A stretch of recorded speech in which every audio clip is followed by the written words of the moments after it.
right. So where we left off last time, before we get started with that, uh, I live here in Colorado, and we've had a couple snowstorms this spring that uh, shocked the plants. I jumped the gun.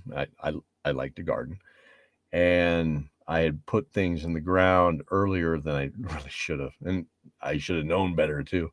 Um, but it looks like they're starting to spring back, which is nice. So I was very, very sad because I had my tomatoes and tomatillos and peppers and what have you, and they didn't do so well. So, but now it looks like they're starting to spring back. So I'm happy. Um, all right, so let's see here. We're going to start off with season 2, episode 1. Got my pad of paper. For those of you new to what I'm doing on Wednesdays, I am going back through every episode scene by scene and just kind of thinking my way through the production, trying to remember all the specifics to kind of to notate so I can capture this into our codex later. So I'm capturing all this as my notes. The games, which is the first episode of season 2. Originally, I didn't think we were going to get to a season 2, but people liked the show, and so that was nice. So what I ended up doing was like I described back in the. Let me take a couple steps back. So we talked about how the time is different as it's presented in the show, as it was at the table, and as it is as you write it. And this episode we're getting ready to go into is actually the first game that this group ever played together. That's the truth. We played this game. It's basically this episode. It's all just one. We went and we took a break. Zoran didn't want, or Cody didn't want to play any other character but Zoran when we said we were going to play another game. It's like, I really wanted to play that again. So I brought him back in, started him earlier, and then had it link up with this once they hit level 3, because we were level 3 characters in this. So this is going to cover, levels 3 up. I think to level 7. We'll see how this season progresses, but I believe it goes until 7. I think I'm being too generous. The early levels of the team, we were so interested in just role-playing, playing the characters and what have you, that leveling up wasn't something that was prioritized.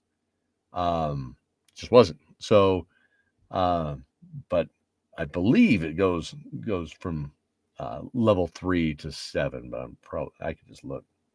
It's right here to 6. Okay, that was close. But yeah, so this is a one shot. This was originally DM'd by Brian, who plays Benedict, and it was just kind of a one day. It was for my birthday game that we did together. So let's go ahead and hit this thing. Here we go.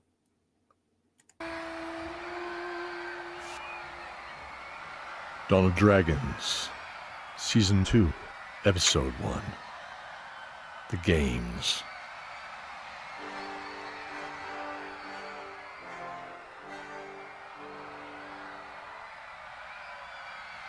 Boy, is that loud. The deep brown-haired girl said while sitting on the bar stool, peering to her left out the nearby window to the city outside. She could see down the wide cobblestone streets, the market square a good mile away. A huge crowd was gathering, watching some acrobats perform. Aye, lassie, the crowd loves a good show, and the good lord of this land is always happy to provide it. The bartender grinned. The gap in his teeth where one of the ivory beads was missing was becoming more prominent as he spoke. Always? She questioned. Are there these challenges often? The bartender guffawed. and shook his head. No, nay. I see what you're He asking. winked with a kind face. We're not like Troll or Bloodwood or Wolfen's gladiator pits. Our challenges aren't blood sports. We're civilized, you see. Now, they truly test skills and allow the cream to float to the top. Unlike that flat ale, eh, Lamprey? The stout man at the table laughed with his two friends. And if you ever want one to taste as good as the last one, you best shut your gob and then drink it, Joey. The room erupted in jovial laughter. Jessica smiled. She was new to this town and was a bit apprehensive about the invitation in her pocket that brought her here. She was a priestess of the Maiden, a healer and defender of the faith. She had taken vows to stand up for good no matter what any other power or law may dictate. Her order was known for kindness and, equally important, free will. While she pondered her purpose here, she almost didn't notice the door open up and a tall figure walk in with an otherworldly grace. Everyone stopped talking as his gentle footsteps tapped across the polished wooden floor right Oh, my. next to her. A mead would do me well this day, Lamprey. His silky smooth voice poured out, but she already knew him. Mr. Silvertongue, He turned to her, his eyes pools of the deepest oceans. I'm a huge fan. He smiled. I do hope you're here for the games. Are you not? I am. He smiled. He downed the mead in a single gulp and stood up. I hope to see you at the stage then when I begin playing. Though, He tapped the paper in her hand and smiled. today it appears I'm playing for you. Good luck. He stood and walked to the door, her eyes on him as he left, but everyone had their eyes on her. Whoa. Are you competing today, miss? The bartender smiled. Hey, you hear that, boys? We found a champion to root for. Hey!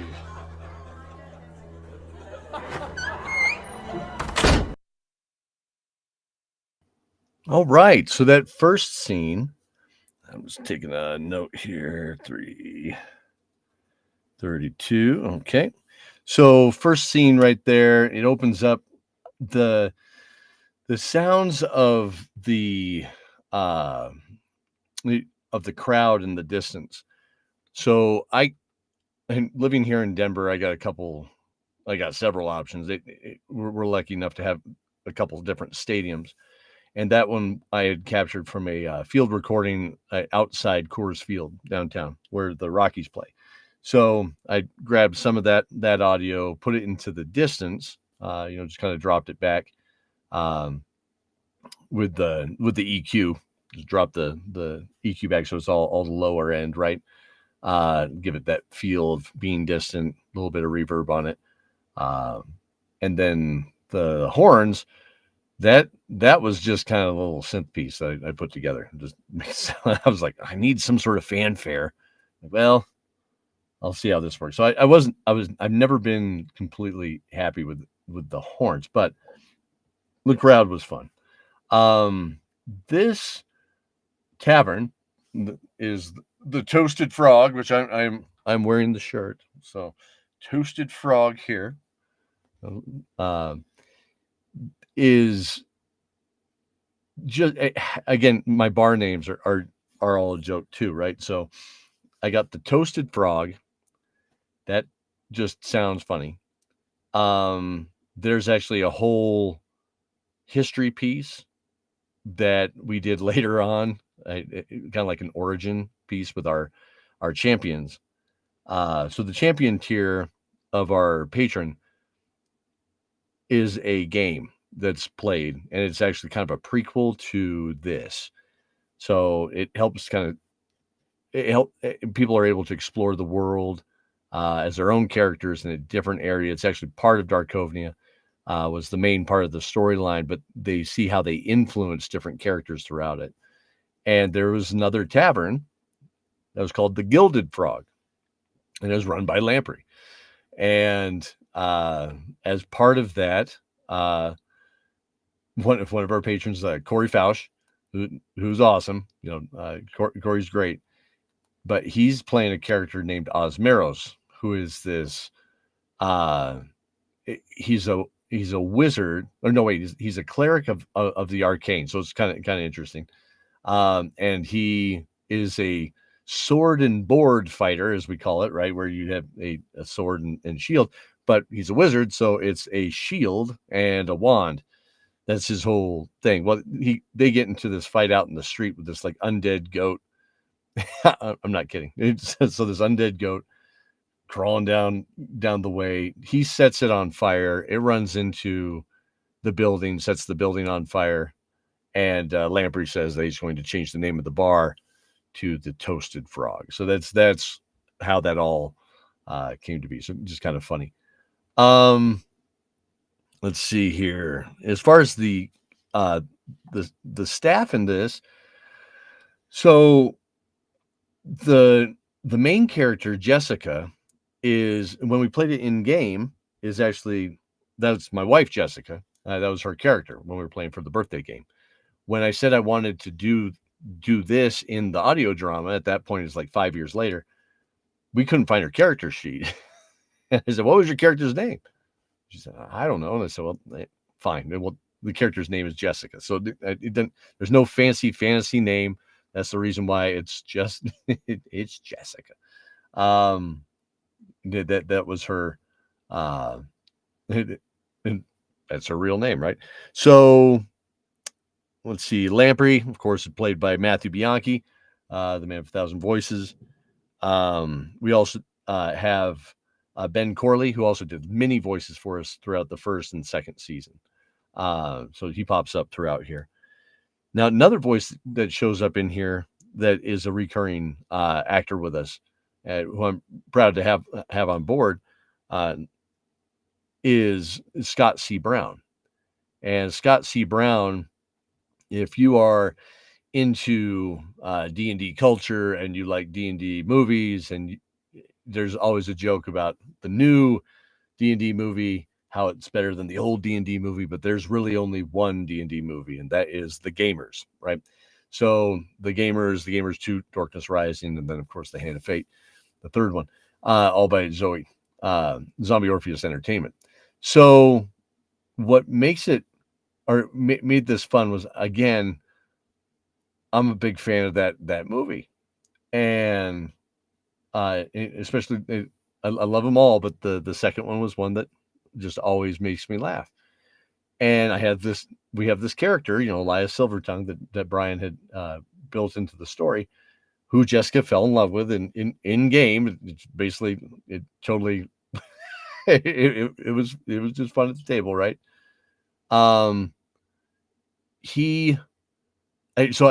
I thought to myself, okay, well, he's a bard. I wonder if I could get a hold of Scott C. Brown and just ask him.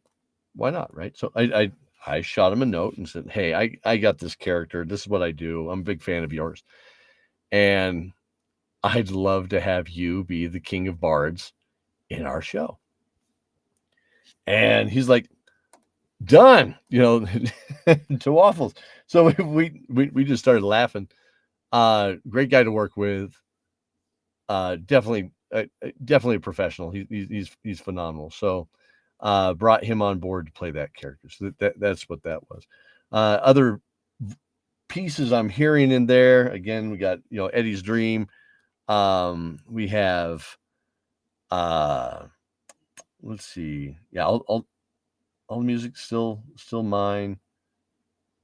And then the crowd sitting around the table. Ben Corley was one of the ones yelling at Lamprey, right? Making fun of his flat ale. So that's Ben. There's several of the normal cast, like you can hear Benedict laughing. If you listen close enough, it's just I needed a crowd to laugh. I didn't have the resources that we do now. So I'm like, "Hey guys, let's just get a group together and laugh and see what I can overlay with other things." So that's what that was. All right. So let's continue on. Here we go. It was now well into the afternoon, Jessica walked closer to the raised circular stage used for an arena. The smell of the apple and mincemeat pies was sweet, drifting in the warm breeze from the vendors. The cinnamon, especially, she noted. She was getting hungry. But there was one last combat battle she was to attend. She had already witnessed and tended her healing skills to a few of the battles. She was called upon in between rounds to tend to their relatively superficial wounds, to which she would smile. It was a reasonable way to show off her healing skills, after all. She was proud when she saw Lamprey applaud along with her new friends from the tavern, from their elevated platform directly above and behind her. Yes! Yes! They shut down early to come and give her support. Lamprey had said, Ain't no one coming today anyway, but I don't know, the occasional sourpuss who couldn't stand a good time, I reckon. he was a tough man, but had a certain kindness about him. The jagged scars on his forearms told of tougher times than just running a tavern from the bar side. She could tell they were from someone else's blade, and many different ones at that. She prepared to see the next combatants come out. The crowd erupted in cheers, and she craned her neck to see over the lip of the stage. Soon a bald head appeared, followed by the stout, boulder-like body of a dwarf. His pudgy nose was broken several times in the past. When he held his axe high, she could see gaps in his teeth, almost as wide as those missing. His matted braids from his beard shook to both sides like writhing snakes. The announcer broke in. A ruthless dwarven warrior like no other. His smell alone could kill an orc. Roar with Scottmere, the circus son of the Garnet Mountains. She looked back at Lamprey, who was laughing, and leaned over the rail to shout to her. Oh, you'll have your work cut out, whoever comes that fight that one, Jessica. The crowd quieted down as she heard the soft clanking of the thick, heavy plate mail. He was tall by most standards, even from her position on the ground looking up. His armor was worn and tarnished to a dull tin color, almost black in spots. The armor hung close like a second skin on his entire body. A red cloak flowed over his shoulders and draped to the knee, covering the dirty, tattered cream muslin of the belted tunic. He was completely armored, except his black and gray-haired head. Unlike other armored combatants, he chose not to wear a helmet. A short beard hung from his chin. A strong jaw tensed as he looked out to the crowd with deep blue eyes, behind which held a secret, she was sure. She looked back at Lamprey. He was staring with a face that was trying to place what stood before him, intensely. Really? Well, he wouldn't tell us more than only his name, folks. Give a warm welcome to Keldor. Jessica joined the crowd in welcoming him with a cheer. She looked behind and saw her friends cheering as well, all except Lamprey.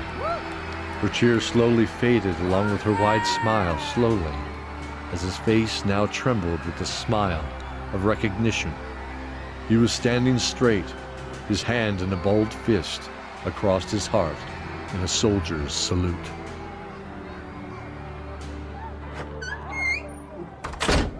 The battle had been called a draw, and both winning favor to the judges. She noted that they looked back to the Duke, who was standing applauding. Following the battle, she met both Scottmere and Keldor to tend to their wounds. Ouch! The dwarf winced as she brought the warm, soapy water to the grazed cut on his elbow. Oh, I'm sorry. I didn't mean to hurt you. I was just trying Hurt? The dwarf shook his dirty bald head, Nay. the braids of his beard whipping to the side. Look what you've done. I'm clean now. He winked at My her. beautiful mud is gone. Ha ha ha. She smiled at the awkward joke. Not the cleanest or politest of company, he was at least kind and pleasant. You should be thanking the kind lady, friend. Keldor smiled, resting his mailed hands and leaning on the great sword turned down to the ground in front of him. He looked at her, his smile widening. And thank you. Yeah, thanks. Scottmere jumped up and walked to Keldor. Oh, that was fun. I would have won, you know. He laughed, smiling. For sure, brave Scottmere. Absolutely you would have. He turned to Jessica. The Rogue Challenge is next. Come, let's see what lies in store for them. Sounds good. Jessica said, looking behind her to see her friends cheering, but Lamprey was now gone.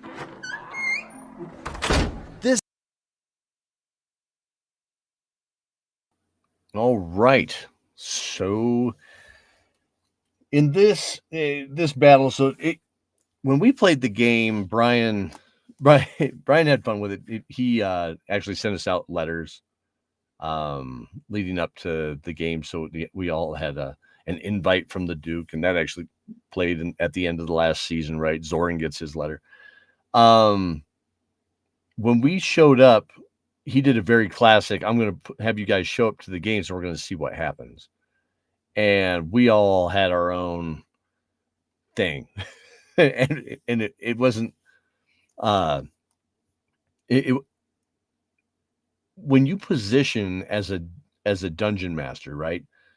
that is part of the story that's very critical. And I think that's because you never know what's going to happen, but you can anticipate the challenges depending on what you do. And so Brian had us in a very classic way of coming to this central point in the city, and we'd find out when we'd run into each other. Well, he was bouncing between all of us for a good hour or two before we actually run into each other, which is as we see each other go through their games. So Scott Muir, in fact, let me do this. I'll show you. Yeah. So here's Scott Muir. So Scott Muir is played by Colton Jansen. Colton Jansen is quite possibly the nicest person in the world. I mean that. Like, I don't think he's ever swore. I don't think he's ever said a mean thing in his life. He's from a small town in the middle of Nebraska that he showed me on Google Maps, where it had like, here's the school, and here's the post office, and here's like 4 or 5 blocks by 4 and 5 blocks. Like, it's just this perfect little square with a road that goes through it. And around it is this kind of dirt trail. And he informed me that that's where the football team would run. And he was part of the football team. So he's just like one of the nicest guys. So him playing this uncharismatic dwarf, we've all laughed, and he's really not that uncharismatic. If you look at his stats, it's pretty ridiculous. See how the Constitution is 9, which is like, that's bad, and then his charisma is 12. So sometimes I wonder if the way we play things is not exactly what it should be. I'm starting to wonder if this is actually screwed up. And I'm looking at these stats. I'm like, I don't think that's actually Scott Muir's stats. I'm taking a note. We're going to find out. Is that Scott Muir's stats? Because I think this is a screw up. All right, Scott. Because he's the uncharismatic dwarf, and he's known for being a barbarian. He's bold. His intelligence is not an 18. His strength is probably not a 9, and I doubt his dexterity is a 20. So yeah, I think this is bad. Agreed. It's like, I totally agree with this comment, right? I'd be so scared if my constitution was that low, especially as a barbarian. Agreed, man. It is like, yeah, I really don't think that's right. Give me a second. We're gonna just look him up. Give me a sec. Let me hop over into our stuff here. Bear with me, everybody.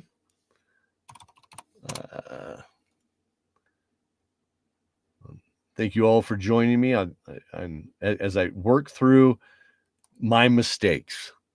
This is the Mike Ashley Accountability Hour, and you're all here with me, and I appreciate you very, very much. Let's see here. Where are you at? Scott Muir. All right. So this would have been about the same time we were getting ready to do our partnership with Brave Adventurers. So I actually have the characters from that snapshot in time, which would have been very close to this. All right, so let's look at Scottmere, shall we? And no, we are not sponsored by D&D Beyond. All right, so I'll get that. It's an easy tool to work with. As of right now, I'm looking into all options, exploring all of them. I've been very impressed by Shard Tabletop, by the way. So just a little shout out to Shard Tabletop. We'll see how things go. Yeah, this is a much different stat check here, right? So let's bring this down where we can kind of look at them. See how strength is a 9. It's actually supposed to be a 19. Dexterity is a 20. It's actually a 15. His constitution is a 19. Is it just missing the 1? Is that what I did? No, it's not that easy. So intelligence is a 12, not an 18. And then we're looking at the wisdom of 10. That's right. Charisma of 7. There we go. Now that's much less charismatic. I feel better now because I was like, man, have we been playing this character completely wrong this whole time? No. Nope. Yours truly just wrote down the stats wrong in this promotional little graphic. So Storm did not make a mistake with the painting. The painting is very, very nice. I love it. Way to go, Storm. You did your job well. I did not. So I apologize for the misrepresentation of Scottmere's flaws. So, anyways, Scottmere's phenomenal. Love Colton to death. Again, one of the nicest guys. I could go on for hours talking about Colton. Yeah, he is like the most wholesome, perfect friend. He's always there. Every year we have a since this time, right? Every year we always play. We always play an all-day game. We'll cook. We'll have fun all day and just have fun, right? And this year he couldn't make it, and he was actually in Dublin, and shot me a note and said, "Hey, what do you want for your birthday?" I said, I want you to find an Irish bartender to wish me a happy birthday since you're there on St. Patrick's Day. He said, yes. So he did it. Yeah, he made friends with, he probably made friends with that whole bar. You know, again, like I said, he's him playing an uncharismatic dwarf is not accurate. He's like very charismatic and one of the nicest people. But on that same note, we started off with kind of like a little bit of a goofy appearance, but he played him just awkward, right?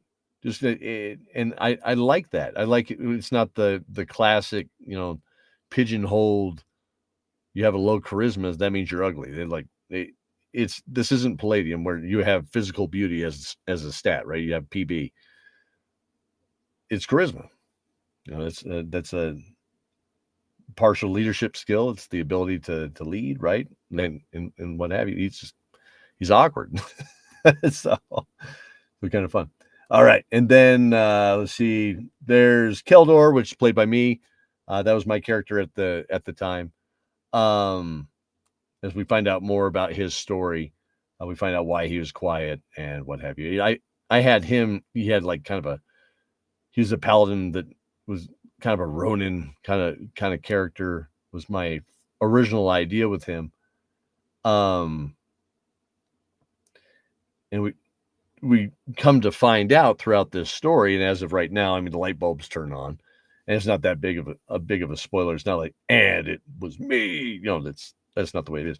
But we've now been introduced to who the voice of the narrator is.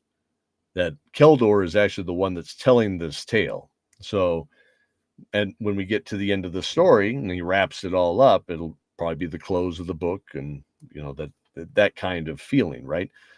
He's the one that's relaying this story of these heroes, not necessarily him. He's part of the world, but his view of the heroes of the world aren't him. You know, it's as we say, the children, right? It's Zoran and Zane and Benedict and Sophie and Cordelia, and he's telling their story, not his story, their story. All right. So let's go ahead and jump back into the next one here. This is amazing. Skamir shoved the pie into his mouth, mashing it partially on his face. Crumbs and globs of warm, sweet apple filling, and crust falling and sticking to the hairs across his broad chest. Jessica's eyes were focused on eating the steak and kidney pie, wrapped in parchment, without a mess. She hadn't eaten since the morning small breakfast of a few eggs at the inn, and she was feeling quite famished. It really is good. She responded as she hungrily took a bite, while walking through the wide aisle between the stands. Keldor strode next to her with a leg of turkey in one hand and a crumpled cloth in the other, mopping the grease from his cheeks periodically. There, we should be able to see from that spot. Keldor pointed to a spot next to an elf in a long dark robe. A single tawny-colored pauldron was attached to his right shoulder. Jessica walked in, first next to the elf, followed by Scottmere and Keldor. Whoa! Jessica clasped her mouth in surprise. The pauldron spun its feathered face toward her, revealing itself as an owl. The elf smiled at her. Hello. He smiled from one corner of his mouth at her. Hello? Yeah, hey there. Scottmere chimed in, almost dancing. Okay, I got to pause here real fast because I think we're going to get a lot of information all at the same time. I got a feeling because this is one of my favorite parts of the whole show, and the story from the table, right? So again, I want to go back to Jessica. I don't think I said the full thing about it. I said how, you know, played by my wife, by Jess, but the voice is Maddie Sierra, who is the she's a multi-producer, multi-talent, right, in the audio space. So she was another one where I was like, I shot her a note and said, hey, would you want to be a part of this? And it's totally cool. Really enjoyed working with Maddie. Maddie had done a show called the Prick Willow Papers about like a little sprite. It's like an elf has a sprite companion, and it's this this awesome dialogue between the two through the whole thing. It's phenomenal, and she voices both of them. And now she's working for Rusty Quill, and you know, she's done work with Magnus Archives and some of these other groups. So, anyways, a wonderful person to work with. The pies, right? So these meat pies. I'm Scottish of descent, right? And so being a Scottish American, you know, we're Americans. Let's call it out like it is, right? But because that's the my lineage, I like to partake in the Celtic games and all that stuff, and of course, you know, being you know, Rennie for a long time, Ren Fair Pirate, and all this other stuff. I like that period, and you know, living in the world of D&D since the 5th grade or 2nd grade helps. So that being said, I'm always fascinated by meat pies. It's just I go to a place and they're like, hey, we got a steak and kidney pie. I'm like, I am so eating that.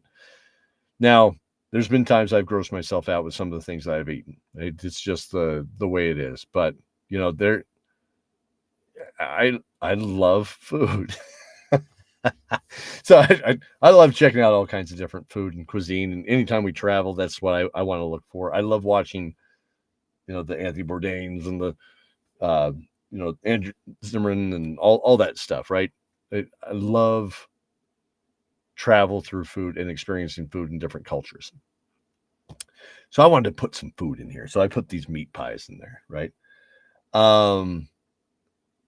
So I started writing the recipes around these and realized that they're just very traditional. So then I stopped writing the recipes. So I know that's not something I need to add. The owl that now has shown up. And that screech. So that screech, I believe, was from a burrow owl. I have some friends that do bird recordings, and so that's what they told me. I am not an aviary or I'm not a bird expert at all, but from what I can gather, that's what that was. And then we're going to meet another character just now. So I'll pause there on talking, and let's jump back into it. I'm going to back it up just a touch, and here we go. Of his mouth at her. Hello? Yeah, hey there. Scottmere chimed in, almost dancing with excitement. Your owl looked real tasty. The elf rolled his eyes as he sneered out. Go. The owl leapt from his shoulder to sail upward and above the stage. I am Jessica. She smiled. The elf composed himself. Yes. I saw you earlier. You did well with your healing arts. I am Vix, He bowed. master of the arcane. Scottmere grunted. Why you have an owl? Vix looked at him. You should have one too. He leaned down slowly. With it, you can see what it sees. As he stood back up, Jessica asked. What does your owl see now? Vix looked at her with a smile. The same thing as you and I. Only He looked at Scottmere. higher. Scottmere glared at the joke as Vix laughed.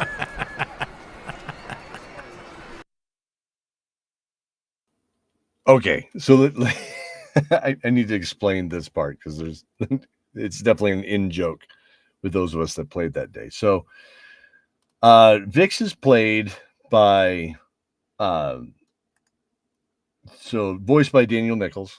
And again, Happy Go Lucky Podcast, Chronicles of Veridil. Check it out.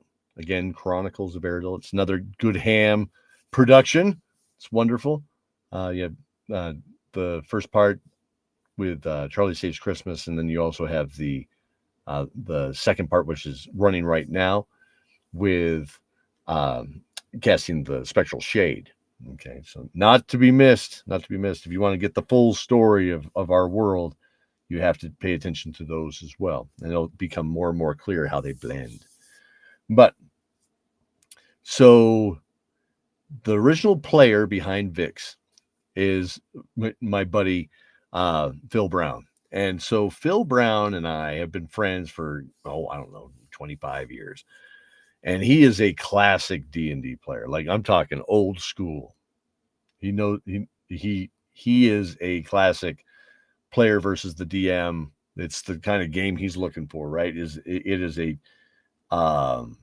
battle between two minds. Is the way he likes to approach those kinds of games, and it makes sense because Phil he's a programmer, he's a database guy, he's very brilliant, and he's also the most intimidating chess player I've ever met in my life. Like I've been with him at a bar where he sat down at a chessboard and was playing, and I went over and I got a drink, and I came back to him, and he had this. And Phil's intimidating of a size. Okay. So he's like 6'6" and long brown hair and just, hey, and he's got this voice like that. And whatever, hey guys, and he's also from Nebraska. But he was sitting with these guys, and these two dudes were drunk and challenged him to a game of chess. He's like, okay, yeah, I'll play you in chess. And he just kind of had this look. And Phil is very like proper. There's things about Phil that are proper. There's things about Phil that aren't proper. But when it comes to some things like chess, like that is a gentleman's game. He's like, there is an etiquette about that. There is an etiquette about the way he drinks his scotch. It's etiquette about tea. There's certain things that he's like on, and then there's other things where it's like, where did manners go, Phil? So, anyways, he's playing these guys. I went, got drinks for us, came back, and he's got this look of just boredom on his face as he's destroying this one guy. And the guy's playing him. He's looking frustrated. And I felt for him, a little bit. I was like, oh, I'm sorry, man. I tried playing Phil once, but I'll never play in chess again. Because this is a guy that has like a whole bookshelf of every chess game played in leather-bound tomes from like 1950 something, blah, right? And all these like world championship play-by-plays, and he'll read them. I mean, that's he's got it all down, right? Anyways, he's got this bored look, and he looks at me. He's like, "Well, while you're gone, you could have just brought me another chessboard so I could play that other guy at the same time." And I'm like, "Oh," and they took offense to it. So, anyways, luckily we didn't have any kind of altercation that night, but yeah, that was a rough time. So, anyways, so Phil playing Vix. As we go through the story, the way he played Vix is like this, where he's just this condescending rear end. That's what he is. I want to keep this, clean for the kids here. So, but yeah, he's just such a jerk, and I love him as a character because he's such a jerk, but he reaches a point where at the table, the group, because he's a very, again, classic D&D player, he wants to play this kind of a game. Everybody else wanted more of a role play, storytelling, collaborative experience. And he's a good dude. So he turned to me and said, "It's not my game." I'm like, "I get you, man." He's like, "I'm done." I said, "That's fine." And then we fired up another game, year or two later with him, with our two families. He's got his wife Michelle and two little ones. And so we all played, my family and his family all together, and I DM'd it, and I was putting us through just a standard 5e module. And I'm like, "We're going to just do 5e and play it the way you want, Phil. It's all good." Because everybody else hadn't played before, so it would be just about mechanics at this point. So they started playing, and it was hilarious again for me, because Phil just left his daughters behind in a burning building with a drake. And as he was looking for treasure, and he's just like, "Yeah, I just leave." And they're like, "Dad, you can't just leave me." And he's like, and he's just laughing. And I'm like, "Oh my, you haven't changed, dude." So anyways, great guy, but that's what this is. Again, this is Storm's painting of Vix. So angry. Vix is a wonderful character. Again, we love to hate Vix. So let's go ahead and jump back into it. A hush fell across the crowd. Ladies and gentlemen, a swashbuckler from the old world will now attempt to remove all the bells without ringing a single one. As he approaches the stage now, folks, being escorted by none other than Elias Silvertongue. Jessica smiled. The rogues must be very agile to perform these tests. Vic said under his breath to her. She smiled and nodded. She saw Silvertongue himself walk out with a young man no more than 20, she gathered. He had a short, dark beard and a burgundy tunic. Once a fine piece of clothing showed some harder wear of the road. Silvertongue placed a hand on his shoulder. Zorin, if you would, please. The young man nodded. All right, here we go. The crowd went deathly silent. Silently, he stepped across the tile floor. After a few steps, he paused as two guards each poured a bucket of gravel all over the tiles. He proceeded again cautiously and still silent. He approached the 6-foot-tall dummy. He methodically plucked a bell, muting the tongue with his thumb as he slipped it into his tunic. He repeated this action for all 10 bells and then held up his hands. The crowd erupted in cheers. Silver. So, as we go into this next part, I'll just pose this question to all of you, because I know where it came from, but I'm curious. And if by the end of the episode nobody posts, I'll just tell you. But what movie do you think that absolutely was lifted from? Because we all laughed at the end of the game when Brian said, "Yeah, I totally did that." So the whole thieves challenge there of taking the bells off the dummy. What movie did that come from? All right, you just throw it up in the chat, and I'll hit play over here. Silvertongue walked out onto the stage. We only test the rogue, never compete. Rogues either are or they are not experts.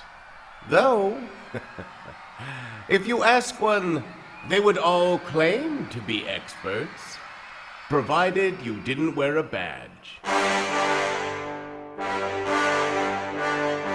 Horns blasted from the Duke's platform above the stage. Silvertongue looked to the Duke, who was now standing, revealing the red and gold velvet outfit, his arms outstretched. Citizens of Ellington and beloved visitors to our festival, time is short and a decision must now be made. I have seen enough. I have seen our champions. I've seen the strength one powerful fighter has, both in the skills only a seasoned veteran could have. Also the raw power of unbridled rage. Step forward, both of you please, the warriors known as Keldor and Scottmere. Keldor and Scottmere smiled at each other as they stepped forward to the edge of the balcony. While they both fought, there was someone there to help and showed the love and care that only a true follower of the maiden could give. Please step forward. Jessica. Her head bowed. She stepped forward next to the grinning, gap-toothed Scottmere, who looked at her. Knew it would be you. A weaver of the arcane. Well, isn't this awkward? Vix breathed out from behind his stoic and proud face. Please step forward. Master Vix. Jessica knew the three of them were likely to win, but she hadn't seen the wizard's skill contest earlier in the day. She chuckled. Well, we are all right here, aren't we? Yes, aren't we? Vix sighed. Finally, we have our rogue. Thank you, Zorin. The crowd cheered, and the trumpets blasted. I must meet with our champions. If you please, Elias Silvertongue, would you begin the celebration? He walked away as the crowd began to dance. This way, please. Jessica and the others were gently ushered by 2 smiling guards to the Duke's Keep on the other side of the grassy park, hosting the games. Excuse me? Well, I'm gonna ask anyway, Charles. And you can't stop me. Can I get your autograph, perchance? My wife will be so excited, I'm sure. Calm down, Robert. Oh, thank you. You were amazing. Absolutely amazing. The chamber was loud.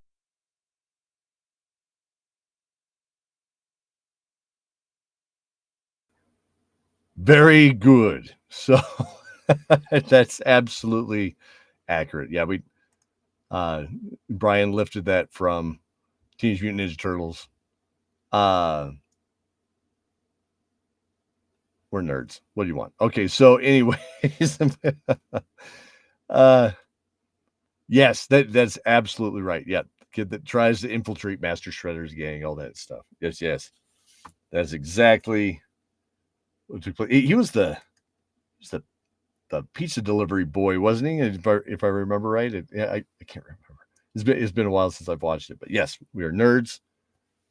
He and I had compared notes about seeing Heroes in the Half Shell tour when we were kids, and how amazing it was to see them live in concert and doing the ninja rap. Okay, so anyways, the Duke. So this is kind of a fun deal with him. So the Duke is played by Michael J. Rigg, and Michael J. Rigg is another champion of audio in the space. He's known for the Copperheart podcast and Steamrollers adventure podcast, which is his steampunk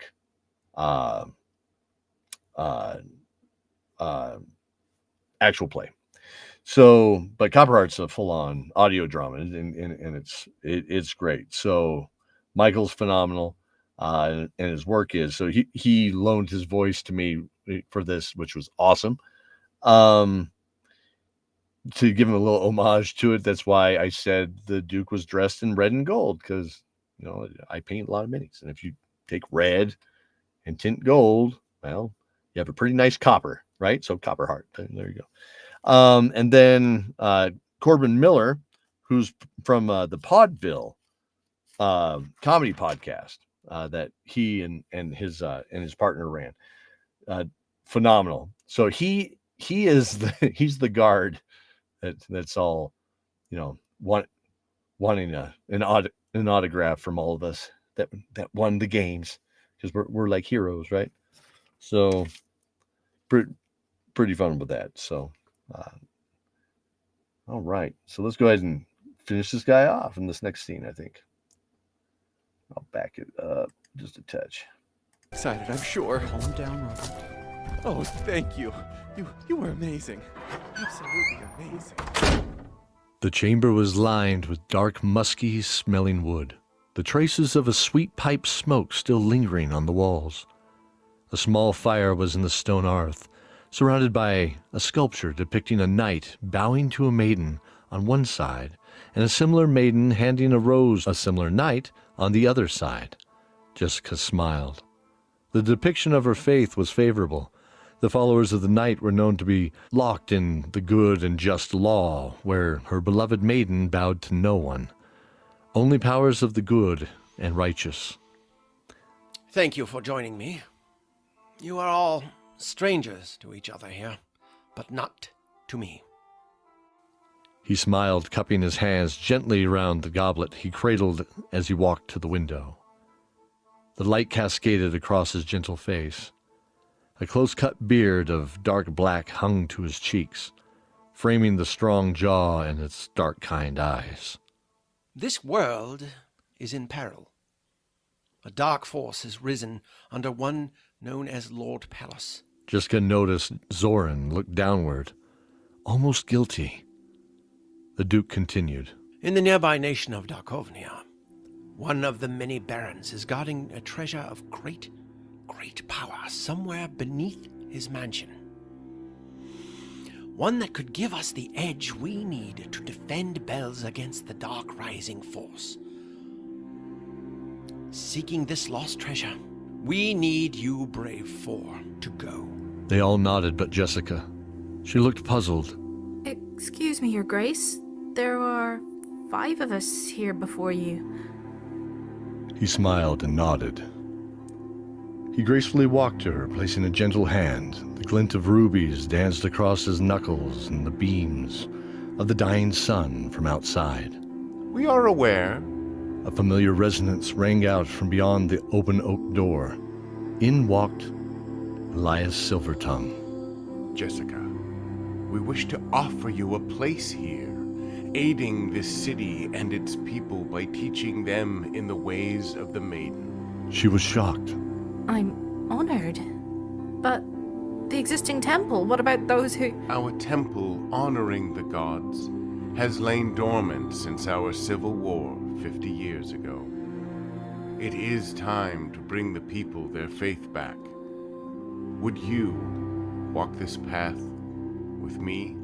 He smiled and knelt before her. She also smiled and offered her hand. She looked at her new friends, looking for some sort of acknowledgement or approval. Keldor's eyes glinted with sincere happiness as he smiled, and Zoran smiled and simply shrugged. Vix nodded in stoic agreement. Scottmere grinned wide and unashamed. Sounds like a pretty good deal. Good luck with your church. She nodded and smiled. It is decided then. Lady Jessica shall stay here to assist in our rebuilding of the faith. The rest of you will journey to Darkovnia. He paused and smiled. But first, gather the rest of your friends, Zorin. How did you know about... There's not much I don't know within the walls of Ellington. You arrived with a certain squire in training named Benedict. I assume there are more to your group than just a righteous paladin to be and someone of your talents. The Duke clapped his hands with a big smile. Good luck, my heroes, and may the knight and maiden watch you now.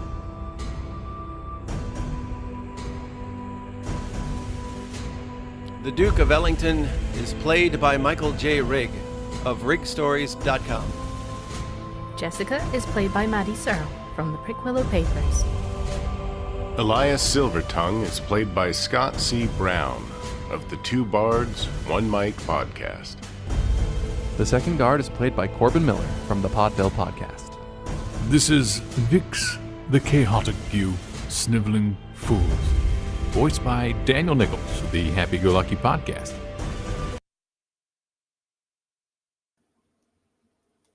Daniel always wins as the funniest credit. So he's just, you sniveling fools.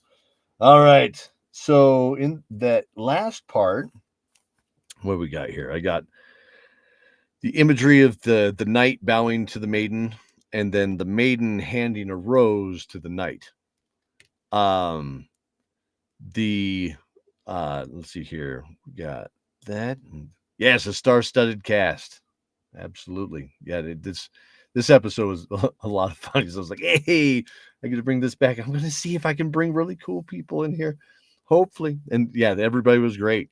Everybody wanted to be a part of it. It was, I had a wonderful, I've gotten really lucky. I'll just be honest. I've gotten really lucky working with really great people. I mean, there's not anybody in our roster I can think of that I would not work with again. Just flat out. Everybody's been wonderful. Let's see here. So yeah, the maiden handing a rose, that's a symbolism of the gift of life, right? So when I talked about in one of the earlier episodes, we talked about the pantheon, the New World pantheon. The old world, of course, is the lion and the bear. Here's the knight and the maiden. Different names, same personas for the most part. But the handing of that rose is that gift of life. The maiden is chaotic good. Again, it comes back to those classic alignments from D&D. And to me, the act of making life, there's chaos to it. There's chaos to life. Right. And it's good. There's no real law to life. And then, when we say chaotic evil, that's the skull or the ferryman or death. Death can seem to be evil, right? Death can seem to be bad, but it is something that has to happen. And it is also something it's chaotic. You never know when it's going to happen. Right. So that's how that kind of, you got life and death there. Darkovnia is so it has a great power, right? And we're going to find out more about that. Again, at the time, I wanted to do Dragonlance, right? So, full disclosure, right? So originally what I had told Brian said, well, what should we do from there? I said, well, we could take off from here and see if they can go find the Hammer of Karis, I think is what it was called, which is the hammer to forge the Dragonlances. I mean, that's the Dragonlance story as part of it. Spoiler for anybody that hasn't read a book that's been out for 40 years. So we were going to jump into playing that module, and we hit snags. I think there was a couple plays that were going on at the time. So Brian was busy with that, and then there's some other things going on, with performances and Avistrum and all the other things that we had going on. So the team's like, I want to get back to playing D&D. It's been a couple months, and I asked Brian if he had anything prepared. He's like, I haven't had a chance. I said, okay, well, how about I just run with it, and we'll come up with something. And at this time, I'm starting to ditch the Dragonlance thing, because I'm like, I'm having too much fun making up my own stuff. I don't want to do this stuff, off of somebody else's story. And so I asked Brian, I said, what if there's like a ball? They got to go meet with the Baron. You're more good with the diplomacy stuff than me. He was he played Prince Charming at Fair for several years. And so I'm like, more about diplomacy. I'm not a diplomat. I can come up with adventure. That's my thing. But what do you think? He's like, oh, okay, I got an idea. So he came up with the premise of the next one, which is the ball. Okay. And we came up with the concept of it. We played it up until the ball. So about half of the next episode was actually played in that first session, and then I finished the session. So it's kind of what happened. No, I take that back. No, he did the whole session. This next one was all him. And then we paused, and then it got kind of funny. So let's go ahead and jump to the next one here.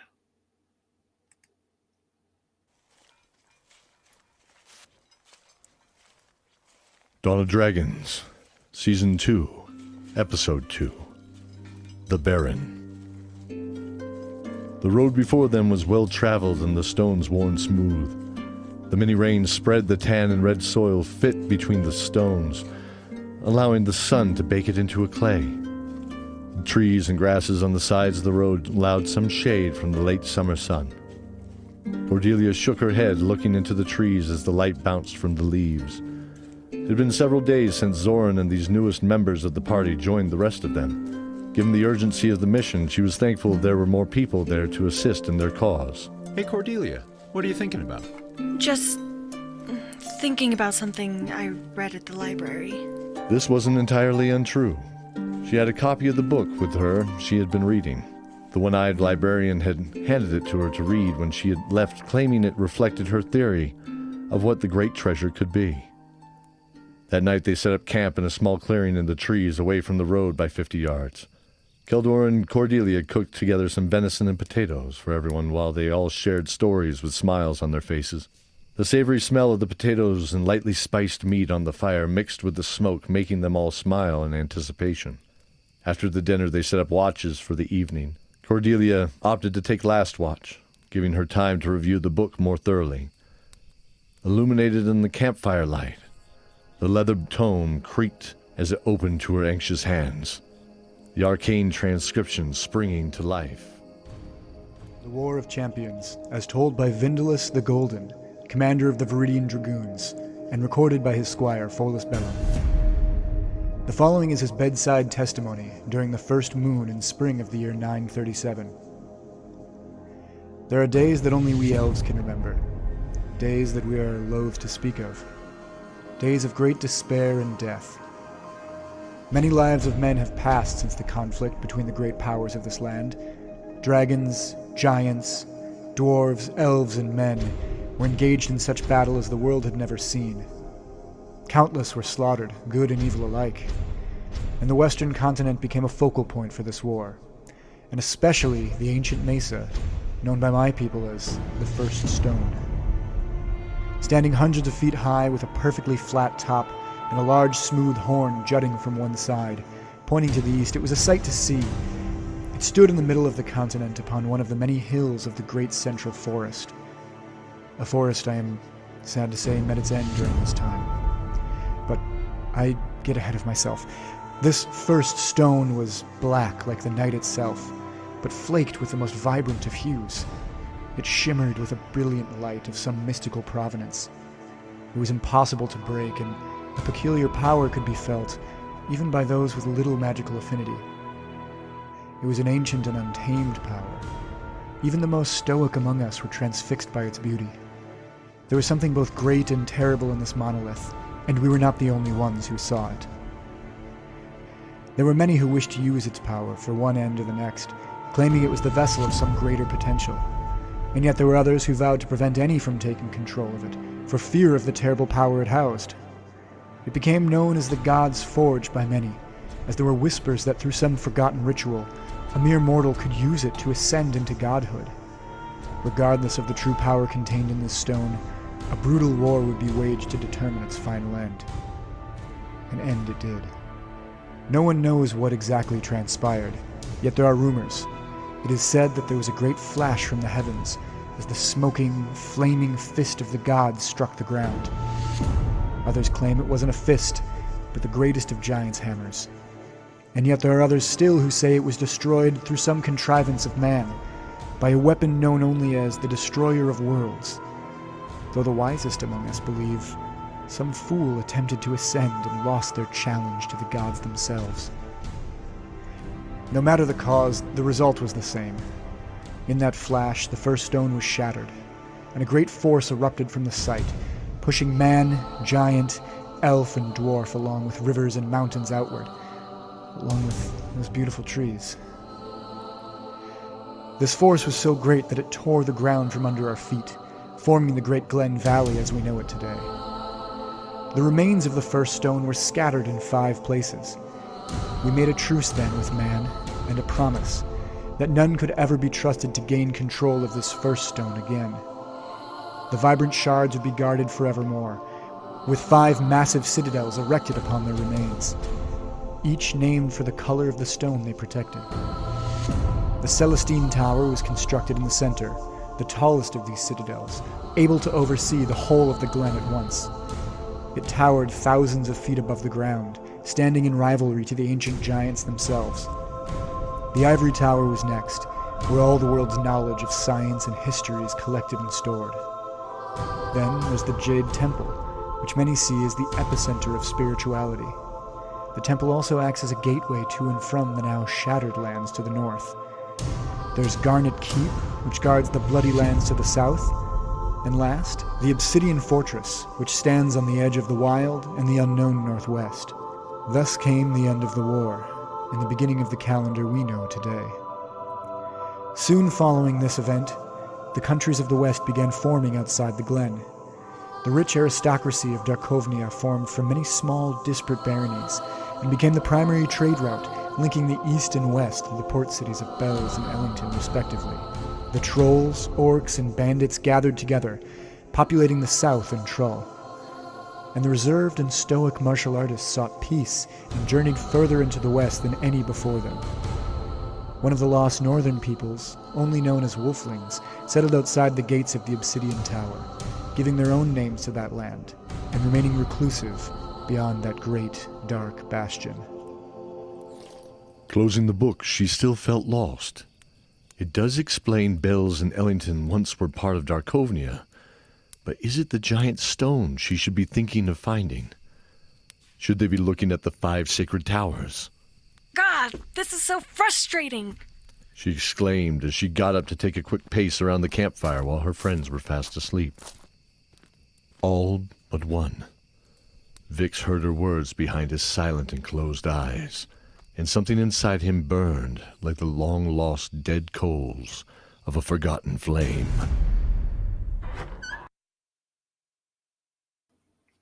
Okay, that lore dump that's there. So that's read. So what is his name? It's the testimony of Vindalus the Golden, but it is his squire Folus Bellum. That's right. So Folus Bellum is played by Sam Weigel from the World Forge podcast again. So again, Sam and Piper have helped me tell this story for a long time, so I really appreciate that. So, and in fact, if you noticed, I took a note that I need to clean up the captions on this, and I think I'm going to have that throughout season 2. Season 2, I think I need to clean up a lot of the captions, because this is when I was realizing that my English writing skills, I love to tell stories, and I'm not going to say I'm a great storyteller. People enjoy my stories. They tell me that they like it when I tell stories, but I've cracked jokes before of, no, I should write the way I talk. And Josh, one of my very, very good friends, Josh Thomas, always tells me, no, don't do that, because I stumble, I stutter, I go back and forth, I forget where the heck I am, start in the middle of a sentence and what have you. He's great at conducting a message. I'm great at conducting a sermon. That's kind of what it comes out to be. So anyways, that's awfully nice. Look at that. Oh, thanks, man. That's great. I appreciate you guys. So if you see the captions as they were going by, the captions, it didn't always match up with what Sam was saying, because Sam is also a great storyteller. So he told me, he said, hey, I just took some liberties with it. I told the same thing, but he's got a lot more embellishments and he had a lot more fun with it. And it gave a real story to Folus Bellum, which is great. The 5 places that so the stone, right? So the stone is it is the stone of creation. And if we remember back last season, Cordelia read that book that talked about how they used the stone to create the dragons. They used the stone to create man, all the different kinds of man, when we say man. So the orcs and the elves and the humans and all that stuff, right? They all came from the stone. Well, the stone's also in the old pantheon is one of the gods. It's the god of lawful neutral, right? And it's also in the new pantheon as the judge. Okay. Kind of the forge master, you can think of it that way, right? Of creation. That stone was actually a huge monolith that was black, and I pictured it as this opal, opalescent, like a black opal that's got all the rainbow hues inside of it. And so when it blew up, from whatever, we don't know. See, nobody knows what caused it. We know there was a war of the stone. We don't know what happened with that, and who caused it, why. But the shattering of that sent one of the stones to each of these different areas, and they built castles on top of them. Think of it that way, like a little fortress to block anybody from coming to get it. Okay, these very powerful pieces of creation. And again, like I said, classic D&D, everybody, right? I think if you're anybody that's ever watched the D&D cartoon, or you're a fan of D&D or anything, that we all know about Tiamat, right?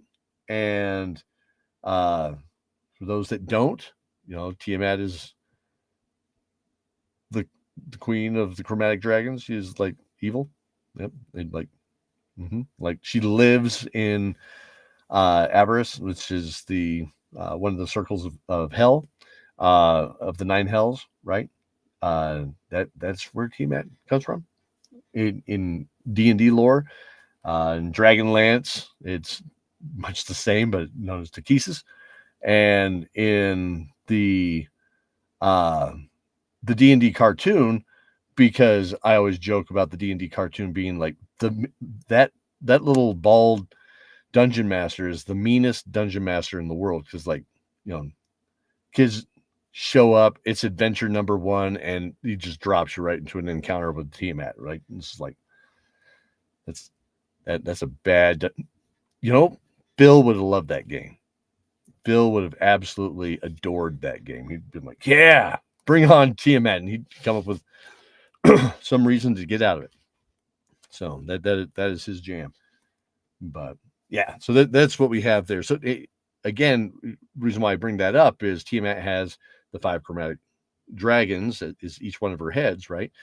And that's the 5 colors of the stone. So you have the Celestine Tower for blue, you have the Jade Temple for green, we have Obsidian Fortress for black, the Ivory Library for white, and Garnet Keep for red. Okay.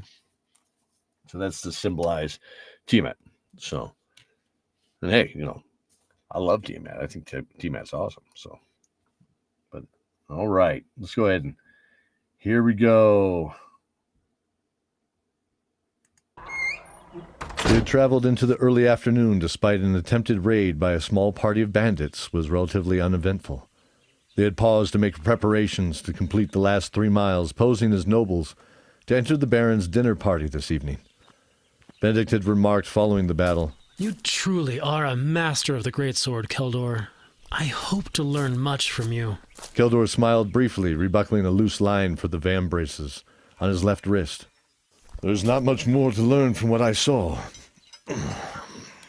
You're a skilled and promising warrior, Benedict." Benedict smiled and nodded. Despite the praise, he internally vowed to ask again in time. "Oh, this is ridiculous." Zoran stepped out from behind a bush he was using for modesty to change behind. The outfit was made of alternating colors of bright pink and mint green in hard contrast. Zane and Sophie were laughing. I think you kind of rock that look. He stood up and modeled for Sophie. How do I look? Stunning as ever? Sophie laughed and squeezed his hand. Simply dashing. We shall be the toasts of the night. By toast, you mean we'll be burned at the stake like the fashion disasters that we are? Calm down. You look terrible, but no worse than normal. Vix chimed in, sneering. Besides, we should all appear comfortable, or else it becomes obvious we do not belong. Am I correct? The group sighed. Vix was curt and to the point, but was right about at least one thing. They had to blend in at the ball tonight, or else the entire mission could fail. Zoran grunted and stormed off to collect and stow his pile of gear, while Sophie and Zane giggled, returning to gathering theirs as well. Zane and Sophie leaned with one shoulder to the smooth granite wall of the ballroom.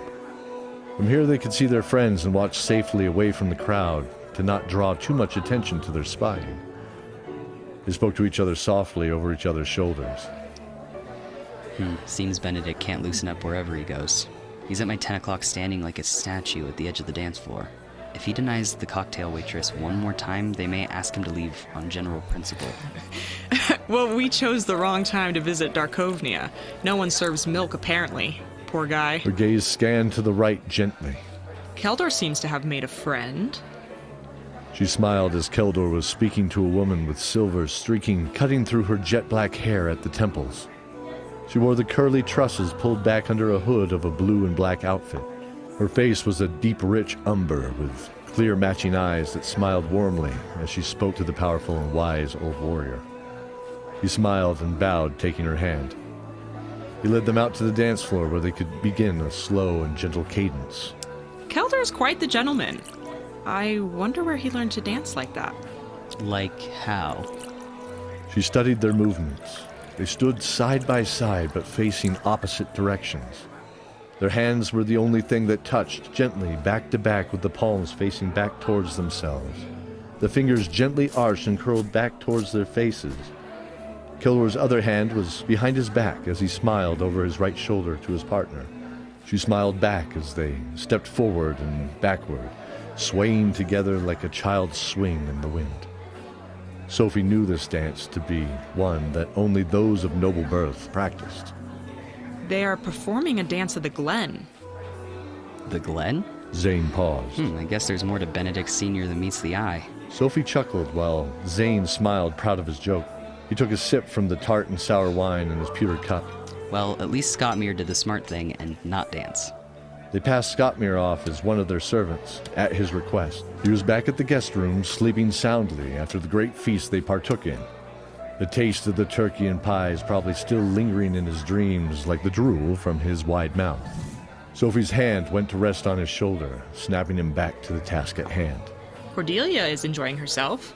She's at year 8, enjoying the fruit at the table and talking with a few scholars, it appears. Seems like we're the ones standing out. We should move. Zane said briskly. Not yet. He looked over his shoulder, slightly panicked. Not yet. Sophie said calmly. She gently turned his bearded chin back towards her blue eyes with her fingertips. Yes. Not yet. Keldor looked. Okay, so just a quick note on that one.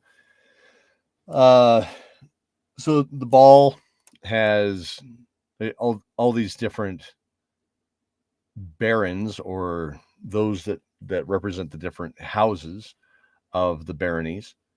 There. Now they're not all called out, but the one that Keldor is talking to right now. Let me let's see here. Let's go to our map. Okay, so here's our map. We were down here in Ellington, right? And we're making the trip up here to the baronies. And if I wonder if it's going to let me. Let's see. Yeah, there we go. Okay, cool. So here you can see the baronies as defined in Darkovnia. And so Darkovnia is where all the shadow barons live, or the trade barons. Think of it that way. So Venray and the city of Venray, that's the baron that they're with right now, is with Venray. And then that area is Ice Shield, Fern Moon, Eagleborn, Iron Feather, Silverbrand, Black Wind, and Kettlebang. Okay. Now, what makes this or makes it kind of fun is I built up the lore to where they can explore each one of these,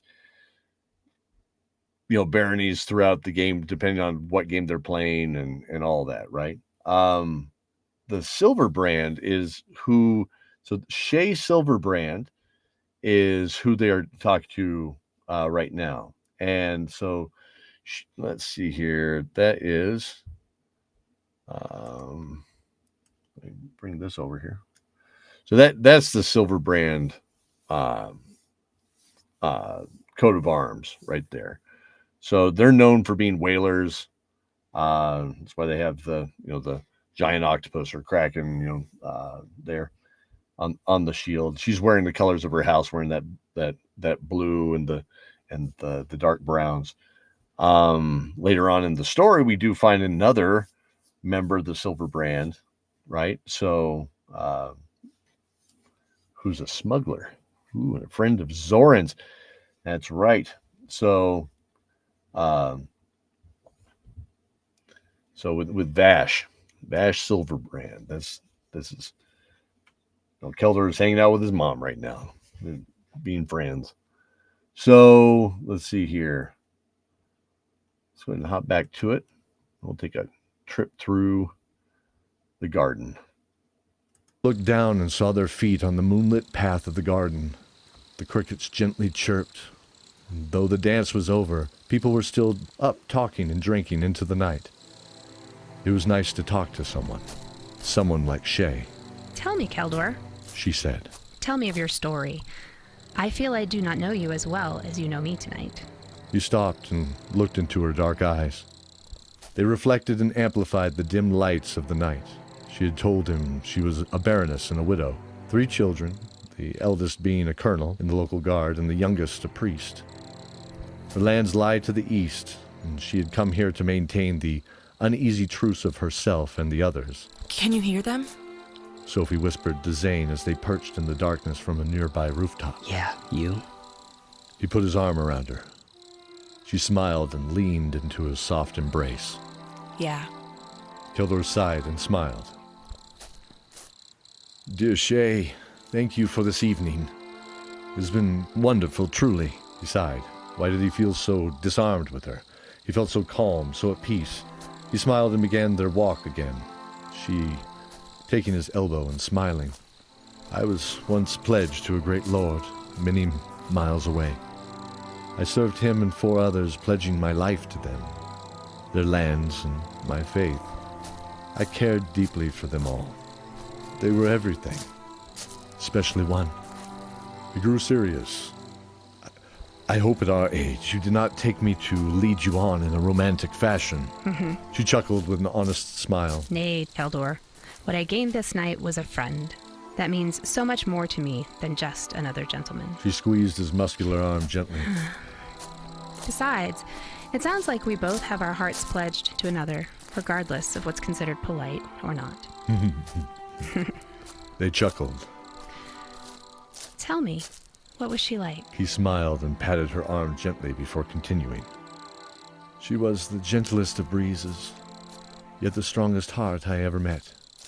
Her smile could melt the ice on a northern pond, and her eyes could see through the hearts of anyone. Well, she knew truth and valor as her siblings, and she...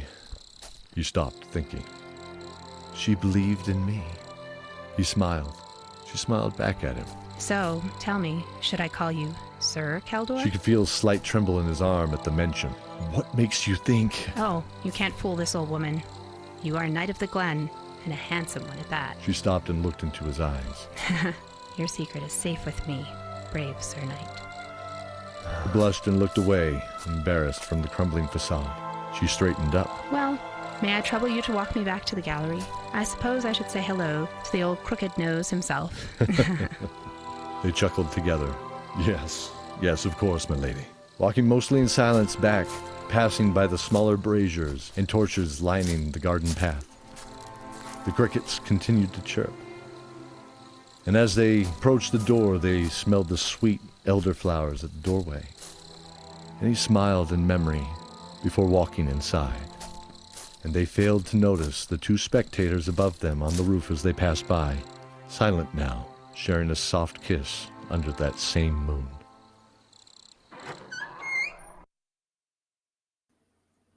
Okay, so Aisha Lewis, who plays Shay, is a good friend as well, and she's got a talk podcast that I will find. I can't remember the name of it off the top of my head. That she ran with another buddy of mine from my music days. So she offered her voice in here, which is wonderful. She was great as is the role. When they talk about her kids, and he has they mention she has 3 kids.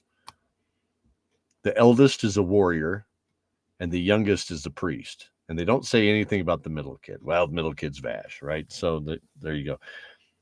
It was the warrior and the priest. I lifted that honestly from Strahd's backstory from memory, where he was the warrior and his youngest brother Sergei was a priest. So I was like, oh, okay, I need something on the fly. It works. She mentions crooked nose. So again, like I said, Scottish. Clan Cameron is the clan that I run around with the most, as far as my family clan. Cameron is that's the name in Scottish Gaelic is Cameron, or crooked nose is what it means. So there you go. The hint that happens here that I find interesting is, I guess I I was forward thinking, and so I'm glad that it worked out. But I make mention of how they're walking inside and they can smell the elderflowers, and Keldor remembers. So he's remembering his love, right? And that smell of the elderflowers. And if we think back, there was a character, right? That was described as the elderflowers and honey when she'd walk by. And so, and that of course was Ellaby. So that kind of starts to show their relationship. All right. So let's go to the next part here. Vix walked the hallway beneath the main floor. He had no need for the party and instead cloaked himself in the arcane shadows to get a head start on the exploration. He'd only been successful in finding a few guest rooms, the servant quarters, and the kitchen for the most of the night, while dodging the frantic servers from the kitchen or cellar and stoic guards patrolling. He felt the air growing colder as he proceeded, coming to a seemingly dead end.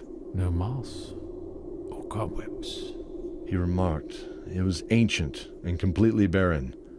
The musty smell of the hall, like a underground spring, had faded and was replaced with a dry, dusty smell. He hissed as the edges of a glowing door frame appeared in the wall. He pushed gently, and the wall responded, sliding to the left to allow entry. He entered the pitch-black room. A moment that seemed like forever, before one by one blue flames erupted from torches, descending down an endless staircase. Vic smiled. Well, hello. Time for us to go.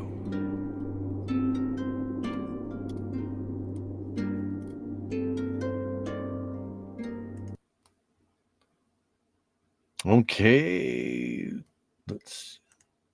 Yes, okay. Good.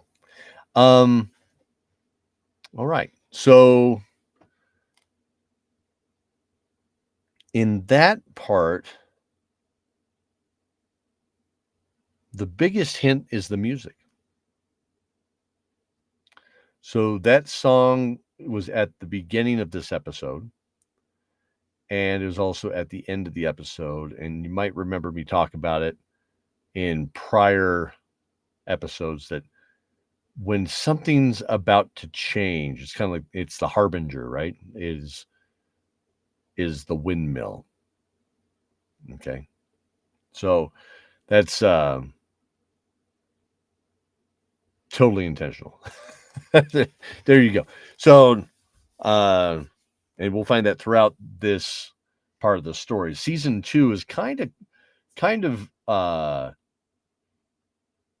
artsy and cerebral and doesn't always make sense. And we're going to go for the ride in it. In fact, if I take the moment, we're going to go here and let's see, return to the world map. And we're going to go to the Twilight map. So that's what this is. And if we look at the Twilight map, it's kind of a fun representation, because I wanted... So this is written by Vix. Vix drew this map, is basically what this is, based on the adventure of Season 2. This is Season 2's map. Okay. There's no real east-west. There's no... You're underground. You don't know where you're at. There's no compass. You know, they have no idea where we're heading into. Is, and I want to preface this before we get into it, so that way we're not getting too lost. But I wanted that Grecian underworld, you know, that it's totally approachable, but it's still magical. Right, when Orpheus goes to find to find his wife in the underworld, and he makes his way back up, and there's the steps, right? And you visualize all that. That's what all this was. I was like, oh, I want that. I want that to be realm of the dead. It's kind of like a Twilight world under the ground. That's it's not good, bad, indifferent, maybe lost, what have you, right? That's how I built it. Now, let's talk about the actual gameplay itself. So I'm coming clean on this because this is just kind of funny. So again, I got handed the game back from Brian, and I was like, you know what? I want to take these characters and drop them in a module. And so I used Out of the Abyss from D&D, right? From 5e. And that game, spoilers for anybody that's going to play it, but it opens up with you in a drow prison with a bunch of NPCs. So we played that, and we went through most of the adventure, and some of that is in here in a way, right? We have instead of traveling to Gracklstow through the tunnels on rafts and all that stuff like they did in the game, instead of running into Demogorgon and what have you, that's not in here. We do have the prison. They did travel by boat. They do get to an underground city of the dwarves. It's like a kind of the forge city where everybody got sick in Gracklstow, right? But in our story, it turned into, I can't follow the book. So I just started making stuff up. So I created this, City of the Great Forge, and I started thinking, what does it mean and how does it work?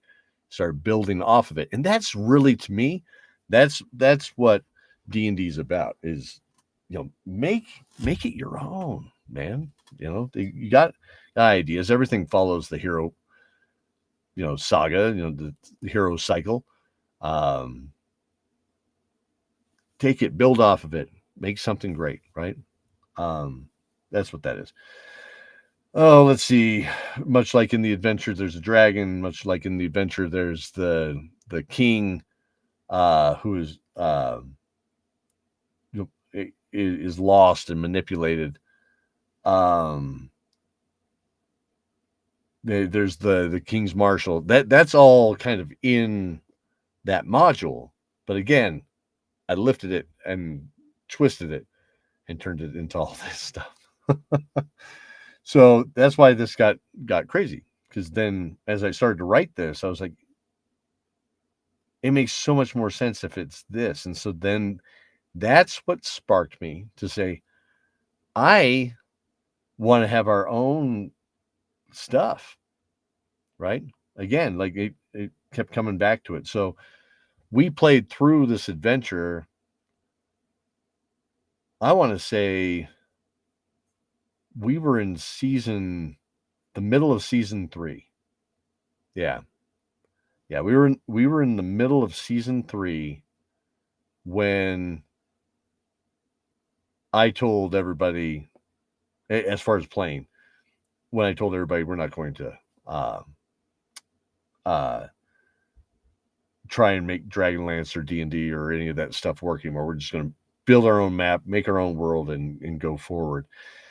And I went back and told everybody the whole story from the beginning on that new map and where things were, and it made a lot more sense. Everyone went, oh, okay, that makes so much more sense of what we're trying to achieve.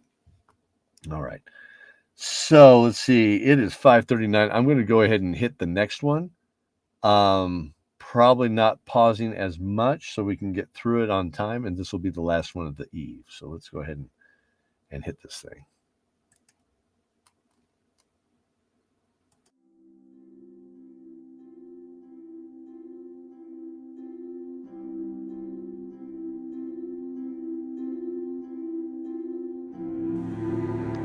Hello, everyone. Thank you for tuning in to Dawn of Dragons. In these hard and trying times, I thought it would be in the best interest of you, our listeners, if I ceased with the 3-week cycle of releasing the episodes and instead gave you something to listen to while you may be dealing with everything happening with the coronavirus.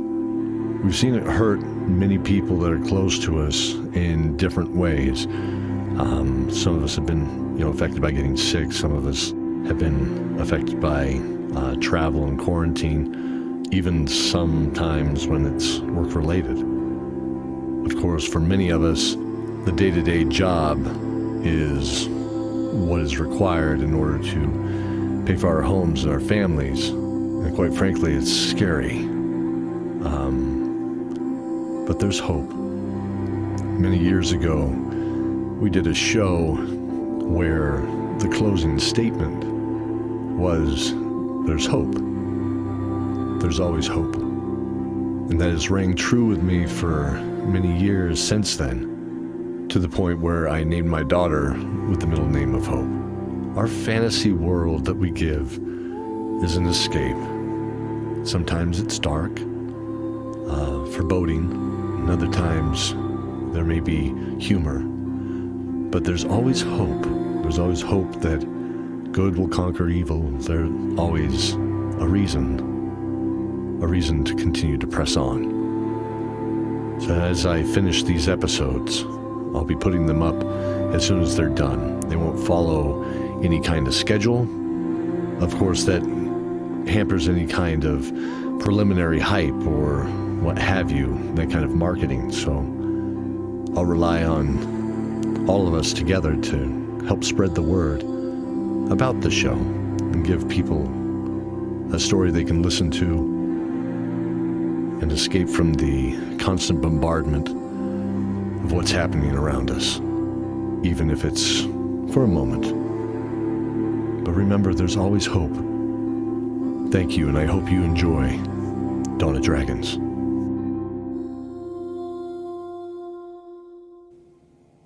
Dawn of Dragons, Season 2, Episode 3, The Deep. It's just down this way. Vix called back softly as they made their way down the musty stone corridor, looking back briefly to make sure they were all together. There's power in numbers, after all. He saw Sophie in her chain and plate armor now, the jovial court attire stowed back in her guest room. She seemed a bit apprehensive when Vix had fetched her to talk of the discovery in the deep. This only grew when one by one they fetched the others. All but 3 joined them late in the evening around the witching hour. Zorn and Zane simply were too tired to have been woken from their rooms, snoring in what seemed in concert with each other. Keldor, little known to them, had gone out to the courtyard alone to think of another time under the stars, while slowly puffing on a long-stemmed pipe. I don't like traveling this far from the others. Cordelia said plainly to Benedict. I agree, but they may be safer where they are. Besides, we shall come back to retrieve them once we ensure Vix has found it. So doubting. Vix sneered. Of course I found it. I just really wanted to find some more of that turkey, honestly. Scottmere retorted.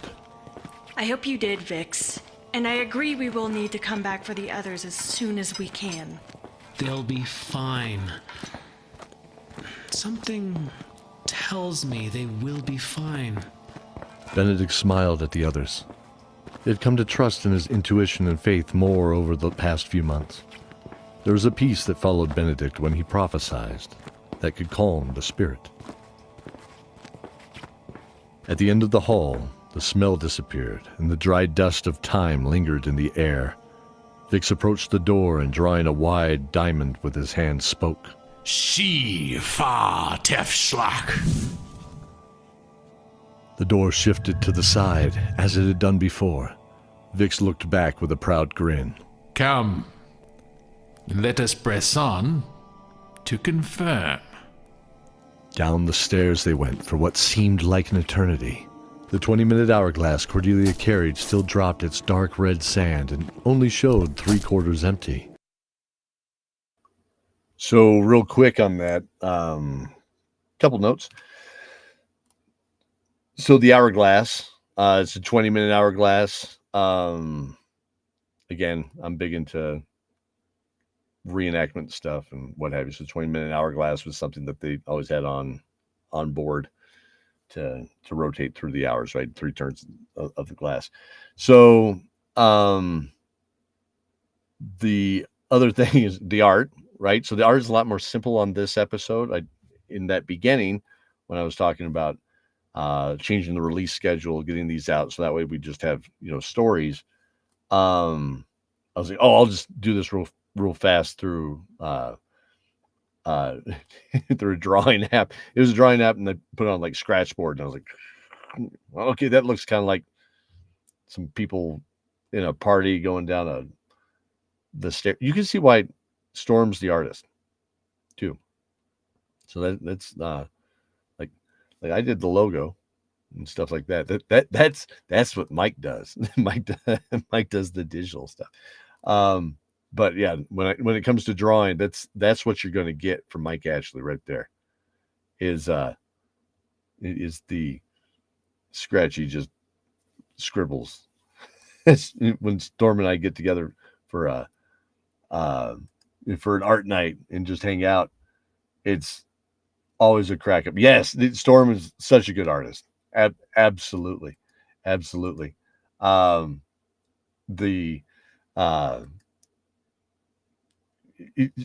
Storm was my number one inspiration for doing this show. Just flat out. Like, I was talking about it, nerding out and what have you, and I was like, what if we do this? Yeah, that's cool. Just egging me on, always very, very supportive. So, yeah, it's what we love to do, is tell the story. So yeah, want to talk about that. And then the other thing, a little behind the scenes. So, the scraping of that door, it's really hard. I'm just going to call it out. It's really hard to find any, sample pack or, audio files or whatever of a good stone door. It's hard. So I will tell any of you that are looking to make the sound of a stone door, the best sound, I think, is if you take 2 cinder blocks and just slide them on top of each other. It gives the greatest sound, and that's what I used right there. So that's what that is. All right, let's jump back into this. She nodded to them that they still had time, and they continued into the dark depths of the endless cavern on those stone steps. The steps hugged a rough cavern wall and were wide enough for 2, though everyone marched in a single file, partly due to the sheer drop at the other side of each step plunging into darkness, the blue-green fire of the torches never revealing the end of those endless stairs. A wet and musty breeze was gently flowing around them as they descended. They could only imagine the size of this cavern, as the torches disappeared far behind them, in the distance as well. Sophie had moved to the front of the group in case of any danger, and now led them down into the depths driven by curiosity as much as the mission itself. Look at that! She said to Benedict close behind. By the Knight's shield, Sophie, is that a town? Sprawling below them, the faint glow of many fires was beginning to illuminate the fog far below. It must be. It's not unheard of to have those people of the underground build settlements of immense size, though I never thought I'd see one. Scottmere ran his hands on the rough-cut wall. This isn't the work of dwarves. Too rough, too hasty. He spat on the ground in slight disgust. The stone deserved better than this, he thought. Continuing on, they completed the stairs to find the ground transitioned into a polished cobblestone street. The buildings themselves flanked the sides of the street with many people walking along the side, to various merchants or inside the small shops of the marketplace. The people themselves were varied from elves to dwarves, some with gray, ashen-like skin and red eyes to the more familiar tones they themselves bore. Halflings worked some shops, and occasionally humans dressed in dark robes would bring baskets of glowing fungus to various shopkeepers who smiled back, taking a share of them with a nod. They soon came to a long building. A few barrels outside the long deck stood stacked for additional storage to the tavern inside. Hello there. The voice startled them slightly as one of the humans in the long dark robe approached them. He was followed by a female elf with long dark hair. His eyes were like pale sapphires as they gleamed from under the hood as he spoke. You are the heroes of Ellington, are you not? They hesitated before Sophie broke in. We are seeking a great... Seeking a great artifact. He smiled. Yes. Yes, I know. And we are here to help you. He nodded at the elf to his right. This is Jade. She will be a light in the darkness for you. She has come to know this world very well and can guide you all. Benedict bowed as the others nodded gently. Welcome, Jade. Thank you. She nodded and walked to the rear of the group by Cordelia. Cordelia and Jade smiled courteously in greeting. The man opened his hands and 3 flames sprung from his palms, red, green, and blue. There are 3 paths presented to you. 1, an old man needs help with the marauding bandits plaguing his home, thus providing a slow and small impact on the world around you. A merchant holds path to great riches, providing you can allow yourselves servitude to him. And the other can heal the heart of your world, though it may come at great risk and sacrifice. He smiled, allowing the glow of the lights illuminating his face gently. Sophie turned to her friends. Should we help the old man? He's someone who's asking for help. What about the riches? I won't be anyone's servant. No matter the price. They all paused, all knowing the obvious choice.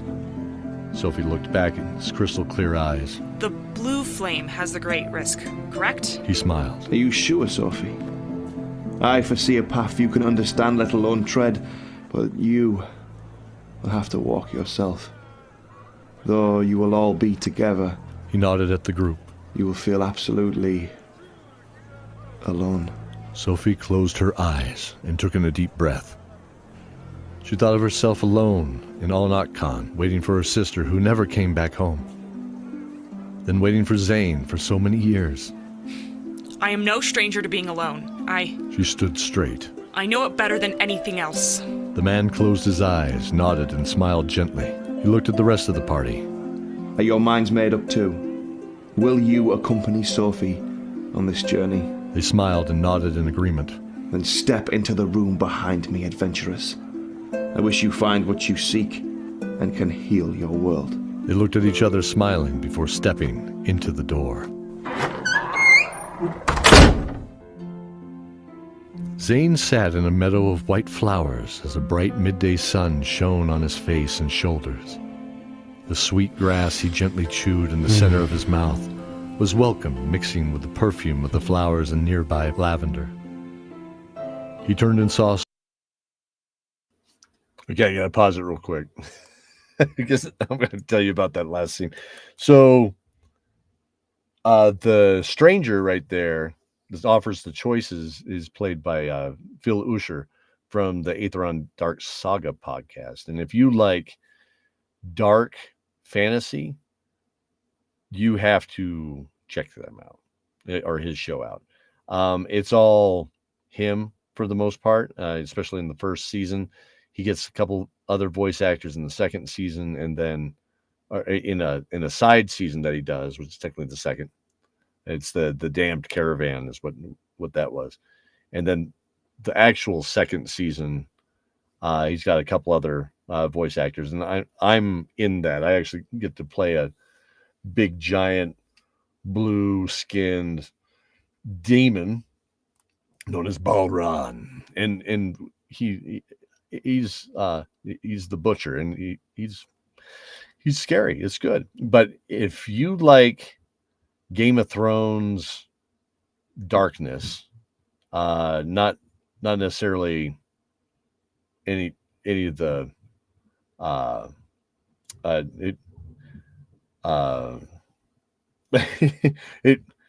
there's no relationships in this. It's all like undead and dark and what have you. If you like that gritty, like more the North kind of stuff, that's kind of what it is. And there's demons and devils and undead, and it's brutal, but good show. So I had him come in and play this recurring character, which was awesome to have him on board because he's a great guy, a great friend. So at the table, what took place was the reason why Sophie just kind of like jumped in and spoke was because that happened at the table. At the table, I had 3 little pictures that I had picked up this little old man, and then I had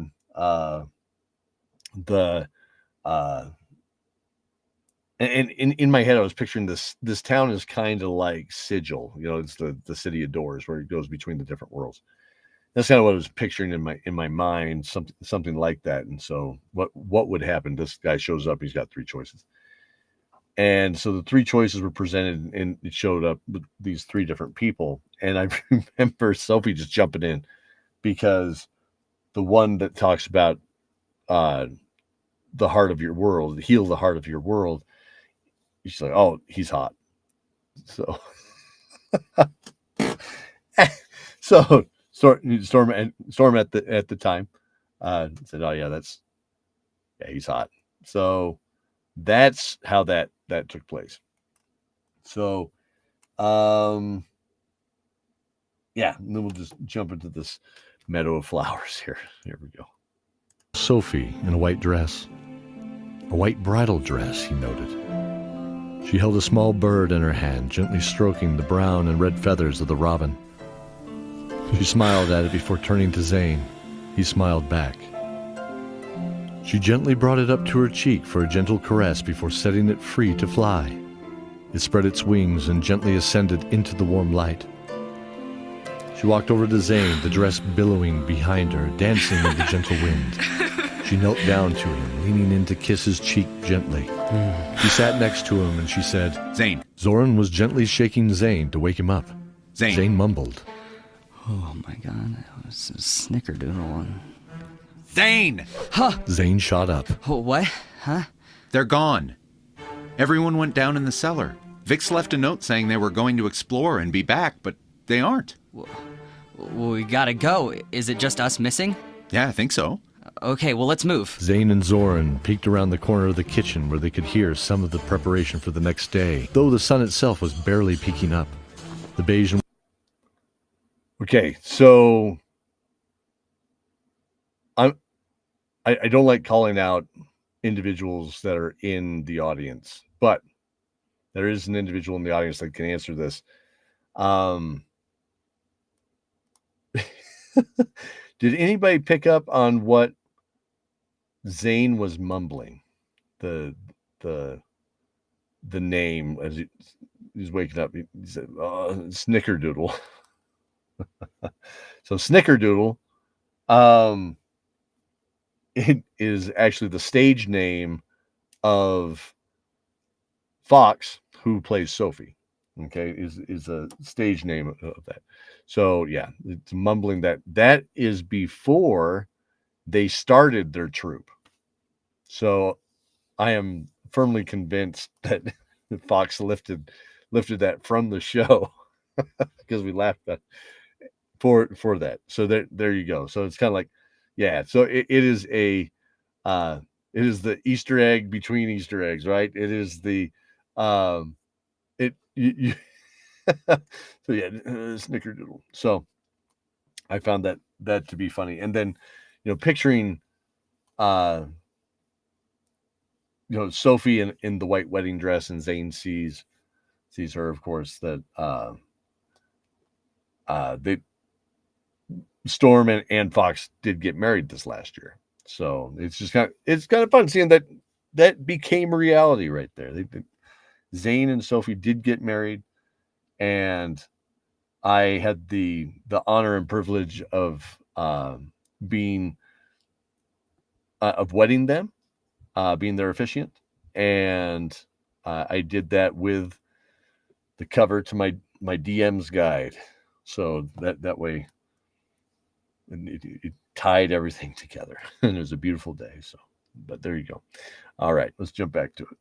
Now that Zoran has rudely interrupted him and woke him up from his dream. There we go. White outfits of those in the kitchen were covered in flour as they kneaded out the dough, rolling it into loaves to bake. There was a sweet smell of cinnamon and cranberries floating from the room. Zane was washed in memory. Zoran smiled and nodded, almost reading his mind. They knew they had no time to steal one of the breakfast pastries. Plus, it appeared these were made for those working in the kitchen. That didn't seem like a very nice thing to do, stealing someone else's breakfast. They waited for the bakers to turn and load the large wood-fired oven and made their dash down the hallway. They smiled as they reached the long, musty corridor. Those rolls sure smell good. Yeah, almost like the ones back home from the Howling Mountain Inn. We would have snagged them for sure 10 years ago. I bet they taste great. Oh, not as good as Edwin's. The two old friends chuckled as they made their way down the long stone brick hallway. Why did we come here again? Cordelia was furious. They were sitting down on the side of a dimly lit pathway cut in the floor of a long cavern. The light of the luminescent mushrooms and the lichen cast a blue-green glow about the walls where they were. In front of them, the path ended 30 feet in the darkness of the cave opposite themselves. Behind them, Benedict leaned against the cavern wall that was once the doorway that they used to enter the room. I don't understand. It was a tavern. You saw it. Yeah, I saw it, but not as much as I saw you just trust old Blue Eyes back there. Cordelia shook her arms in frustration. He was a pretty cool fella. I probably would have trusted him. Shut up, Scott Meir! All of you quiet. Her voice rang out like a bell. This was the first time Jade had spoke to them since joining the party, and the sudden change in her throat was surprising even to herself. There was no time for that now, however. She could tell the change in the air slightly, a smell of oiled leather and cold iron. Something was coming from the darkness, something not friendly. What is it? Benedict said as he cautiously stepped from the wall. Vic spread his fingers from balled fists in anticipation.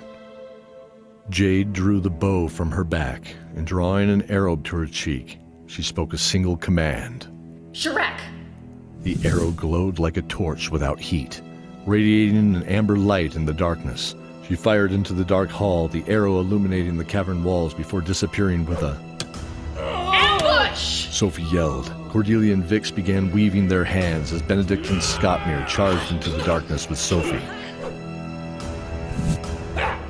The opening erupted as 6 pitch-black forms sprung out as if made of the darkness itself.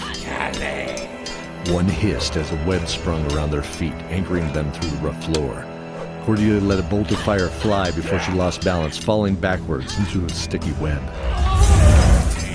Vix flung his arms in an arc, a wave of superheated fire drifting at 2 of the assailants. They shrieked in pain, one of them dropping to a knee to clutch a smoldering cheek. The other caught Vix across the face with one gauntleted hand, dropping him into the web as well. His vision began to blur as he saw Sophie, Scottmere, and Benedict all fall into the web, joining the rest of them. He could feel himself being rolled up into threads and found himself unable to move.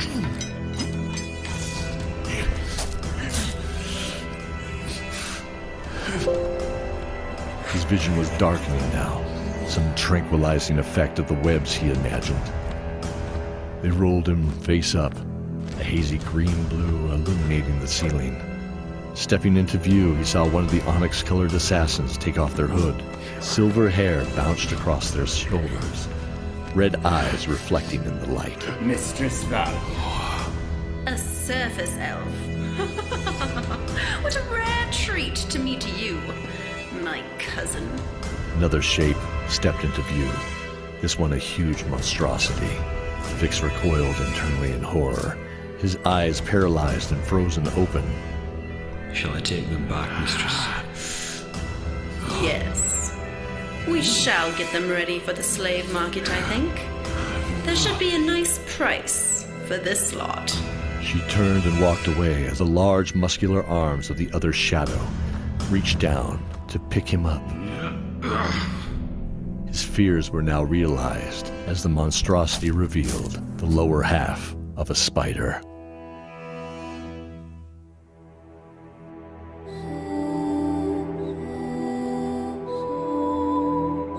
The Stranger is played by Philip Usher of the Aetherin Dark Saga podcast. Dryda, performed by Benjamin Corley. Mistress Valia is played by Bridget Ferrugia. Janik is played by Stephen Ferrugia. Jade is voiced by Cara Danvers. This is Vix, the Chaotic You Sniveling Fools. Voiced by Daniel Nichols, the Happy Go Lucky podcast. Scottmere is played by Colton Jansen. Sophie, played by Sarah Jenkins. Cordelia Shieldheart is played by Jolene Frescus. Benedict Shieldheart, played by Brian Dowling. Zane Shieldheart, played by Storm S. Coe. Zoran, played by Cody Miller. And I am Mike Atchley, your narrator. Please help support. All right. So in that one, before we close out, Jade is an archer. It's good to note, huh? And there's good story where this all ends up going as we go. And then when she says Shrek, right? I needed a light spell. And I remembered that the light in Dragonlance when Raistlin uses the staff, right? And it says Shrek. And so I was like, oh, it's like one of the only things that I really remember. All these little details, I just thought, oh, I'm just gonna. That's a little nod right there. It's saying Shrek. So I thought that was kind of fun. Yeah. So we're gonna see next week. We're going to join up with the team and find out where they've been taken. And oh, well, I'm glad that you could join as well, and all of you. So thank you all for joining. I think that it's just yes, you are. That's right. You do have a bias towards the Archer buddies. So thank you everybody for joining. I think it was a lot of fun. I got a lot more done. So we're making good progress. This is helping me ensure season 7. That's right. So I got season 6 is spilling out right now. We got that all. It's set. The episodes are done and what have you. Season 7 is written. I'm just double checking that I got everything that I need here. That's why I'm walking back through this. Make sure I have all that. Because it really does start to overlay and get more complicated in 7 and on. So I want to make sure that we have the full story. And so, stay tuned. If you like stories that have multiple layers, like a good pastry, that's I think we do a good job of that. So there's lots of interwoven storylines, even coming down these stairs tonight. Why is there a city at the bottom underneath this mansion? Where did that come from? Well, in some of the games we played a game 500 years prior that actually explains that. Okay. And it explains some of the other things. So there's ways that we weave it all. So definitely stick around and enjoy it. Again, thank you all for being here. I'll go ahead and give you guys some of your time back tonight. See you next time. See you next Wednesday. We're going to hit it again. Season 2, episode 4. Chains of Darkness is what that one's going to be. Chains of Darkness. That's that. Whoa. So you can tell I was coming up with the art is for season 2 is largely all quick, easy images I could find off of like Pixabay and other free sites that were like open for open source, right? Just get it up there, give an image and call it good. So yeah, let's see what happens next week. And in fact, that one will be fun too. If you've been keeping up with the music, Chains of Darkness is different because that one actually is another episode where all the music is done by a different artist. And in this case, it's the Dungeon Synth artist, Evergreen, who plays for Fogweaver is the name of it.